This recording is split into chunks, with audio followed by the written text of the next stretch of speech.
Welcome back to the channel. Today I wanted to show you what you could expect from Turkish Airlines business class in their 787-9 Dreamliner. This is TK-801 from Istanbul to Bogota, Colombia. This flight also goes on from Bogota to Panama City, Panama. So if your final destination is Panama City, then you'd actually stay on the plane in Bogota. And I'm guessing they just count to make sure that you're on the plane, I guess, to go to Panama City. So this is the newer business class seats on Turkish Airlines plan. You can find this seat on the 787-9. Also the A350 has this seat as well. If you saw my review on the 777-300ER, you'll notice quite the difference here. You've definitely got a lot more privacy in this seat. It's a lot more modern, as you can see. Yeah, I really do like the color stylings they have there. Now the seat is a little bit narrow to get into. It is a little tight, but seat comfort is pretty good. I actually slept pretty well. I mean, this flight is 13 hours and 20 minutes or so from Istanbul to Bogota, so plenty of time to sleep. And it's actually a morning departure, so you leave actually with a breakfast service starting there. As you can see, the tray table that comes out from underneath the Inflight Entertainment screen. This is the kind of the pet peeve with the seat, is that privacy shield extends into half of the window. That's kind of something I wish they would have thought out as far as when getting this seat here. As you can see, the movable armrest on the left side, the one on the right side also moves. You got the seat controls underneath the table to your left there. Also, you've got a remote if you want to use for the in-flight entertainment. They did have the shoe bag there, light blanket, and also you have the headphones, the Denon headphones as well. As you can see here, this compartment here closes and opens. That's where the charging outlet is if you need to charge a device. So again, you got a mirror that slides out here. Kind of cool. I guess one thing that you don't have is the seat storage you do on the 777-300ER. So yeah, you can't really fit your bag underneath. If it's small enough, yeah, but you can't really fit it underneath there, the seat, like you can on the 777-300ER. So that's, to me, one advantage of that configuration, is that you can fit your backpack underneath the footstool on that plane. And you can see here the lights. This is on your right side there. So yeah, it's pretty intuitive seat though. And here's the movable armrest on the right side, so in case you want to sleep, you have more room to stretch out, if you will. As far as the seat itself in the lay flat position, you do have a footwell on this plane. It's not too tight, but again, I would say if you're a side sleeper, you'll be fine. There's not too much obstruction on your left and right side as far as getting comfortable. So it's not as tight as it seems there. The amenity kits, Versace amenity kits here as well on this flight. Got the green case instead of the gaudy white one on the first flight. And here, yeah, I love you got the forward-facing camera here, so right before takeoff you can take a look at that. So we'll talk after takeoff and go through the rest of the flight service.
Okay, welcome back, and let's take a look at the lavatory in the 787-9 on Turkish Airlines. Nothing too special here. Pretty standard lavatory. Got some fresh plants there. And you got the molten brown lotion. Seems like they're the provider for Turkish Airlines. Now note this Dreamliner, no window in this bathroom, so they opted not to have the window in the bathroom. As far as the in-flight entertainment goes, it's pretty much, again, I'll kind of just go through briefly on it. I mean, it's the same system, but with some upgraded things here. So this one, you've got the 3D flight map, as opposed to just the very standard flight map on the first flight on the older 777-300ER planes, where you had the older in-flight entertainment system here. So yeah, you got flight information you can access. So this one's just a lot more modern. Touch is much more responsive on this, so you've got a lot more options as far as how you can look at you flying across, with different views and some different information you can pull up with that too. One thing I do want to mention about the seats, and I know I kind of forgot it in the first part, but just note that if you're traveling solo, the solo seats, the even rows offer the most privacy. Those are the ones that are flush to the window, while the odd rows are closest to the aisle, so a little less privacy. If you're with a couple, if you're together with somebody, even seats in the middle are the ones that are further apart, while the odd rows are closest together. So those are better for couples or friends that want to talk with each other. So as you can see here, it's a lot cleaner, more high definition look. Essentially is the difference on this screen here. Just kind of going to the Discover thing. You can look at some things about safety videos on different planes, different tiers of elite statuses in the Miles and Smiles program with Turkish Airlines. So as far as Wi-Fi did work on this flight, and as you can see here is the Wi-Fi options. So being in business class, you actually get free Wi-Fi up to 10 gigs. And not the best, but here's the prices if you want to pay for Wi-Fi on the flight. You can see it's fairly expensive for what you get, because no unlimited capped Wi-Fi, unfortunately. So it'll cost you if you want to use it.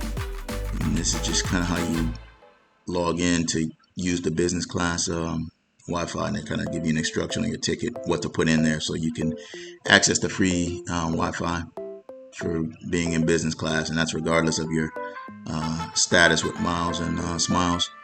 So let's take a look at the menus here. Take a look at the wine spirit menu first. Not too different from the other flight I was on. I mean, you've got the option of white wines, red wines. I think they only had one champagne.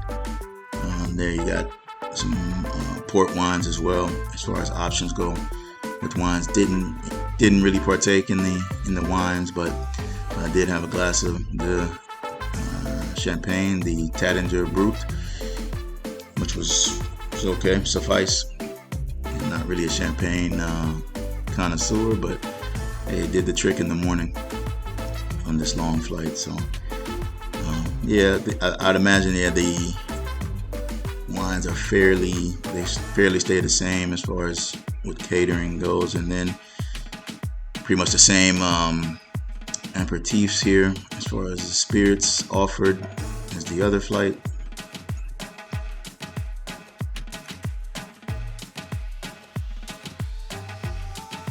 And again, I didn't try any of that or ask, to see if they had all those actually on board. I'm assuming they did.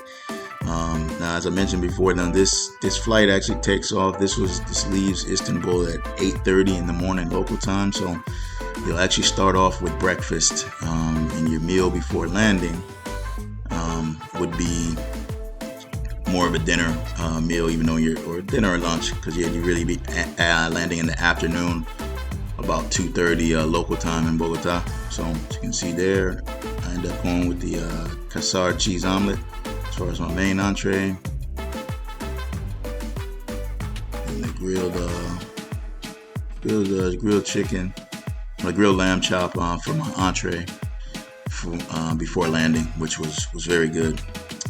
So overall, the food, I found the food to be pretty good, which is usually the case with Turkish. I think the only thing that really, to me, didn't really have a taste was the salad, which I'll show you in a minute. So you got the fruits here, some chili paste, a couple apricots, walnut, some fresh honey there with butter. So we got cucumbers, cheese, tomatoes, and some bread there. And then you've got the kasar omelet, spinach, tomato, and there's potatoes underneath the omelet. The omelet, it lacked some flavor to it, but I thought the vegetables were good though. Then there's the glass of the Tattanger Brut and the service before. And then here you got the dessert. You got hummus. You've got that salad again. The salad was kind of tasteless, but the rice pudding up above was excellent, and this lamb chop was excellent as well with the vegetables. So yeah, service overall was very good. This cabin was pretty full actually in business class. I think maybe only a couple of seats empty in on this flight. So, but still the service was good. Again, consistently good on Turkish Airlines from my experiences. Again, service still on one tray. Now this one they did do it from a trolley.